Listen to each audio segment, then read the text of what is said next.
हम अवतल दर्पण के प्रतिबिंब बनाने की जो शॉर्ट ट्रिक्स है वो मैं आपको सिखाने जा रहा हूँ, ध्यान देना। आपको वो पूरी सारणी याद करवा दूंगा मैं, ये गारंटी मेरी रही। देखो, ये अवतल दर्पण होता है।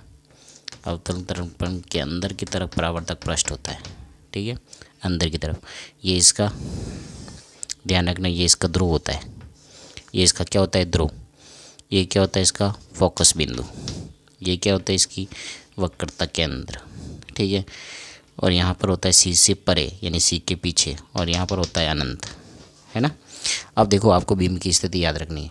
1 नंबर पे मैं डाल रहा हूँ बीम अनंत पर, 2 नंबर पे डाल रहा हूँ सी से परे, यहाँ पीछे लिख देता हूँ ना, पीछे आपको याद हो जाएगा। 3 नंबर पे सी पर, 4 नंबर पे होगी सी और एफ के बीच में, 5 पे होगा एफ पर, ठीक है। अब देखना प्रतिबिंब कहाँ कैसे बनेगा। जब अनंत पर है तो प्रतिबिंब यहाँ पर बनेगा, 1 नंबर पे, है ना। ये ध्यान रखना है। इधर मैं 1 नंबर डाल रहा हूँ, प्रतिबिंब की स्थिति नीचे डाल रहा हूँ।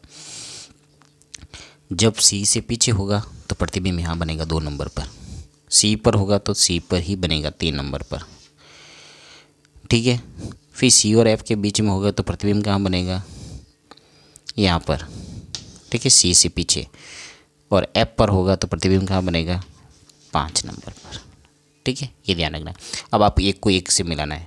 अगर आपसे पूछे बीम अनंत पर है तो प्रतिबिंब कहाँ बनेगा? फोकस बिंदु पर। सी से पीछे हैं तो कहाँ बनेगा?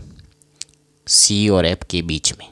सी पर है तो सी पर ही, सी और एफ के बीच में है तो सी से पीछे, और एफ पर है तो कहाँ बनेगा? अनंत पर। ये ध्यान रखना है। और सारे प्रतिबिंब नीचे बनेंगे। नीचे बनेंगे का मतलब उल्टा बनेंगे, तो इसका मतलब प्रतिबिंब कैसा बनेगा? वास्तविक।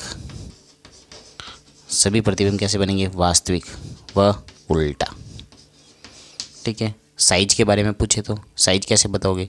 ध्यान रखना, साइज में ये बिंदु साइज का बिल्कुल छोटा, ये छोटा, समान साइज का बड़ा और बहुत बड़ा, है ना। ये ट्रिक्स हो गई, ये ध्यान रखना। अब आता है एक और चित्र जो 6 नंबर पे है, वो ध्यान रखना सी और एफ के बीच में है। सी और एफ के बीच में है, उसका प्रतिबिंब हमेशा दर्पण के पीछे बनेगा।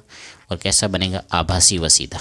ध्यान रखना, एक ही है आभासी व सीधा का, ठीक है। आभासी व सीधा का एक है। ये है बेस्ट ट्रिक्स। इस बोर्ड में यहाँ से एक सवाल जरूर आता है। थैंक यू, धन्यवाद।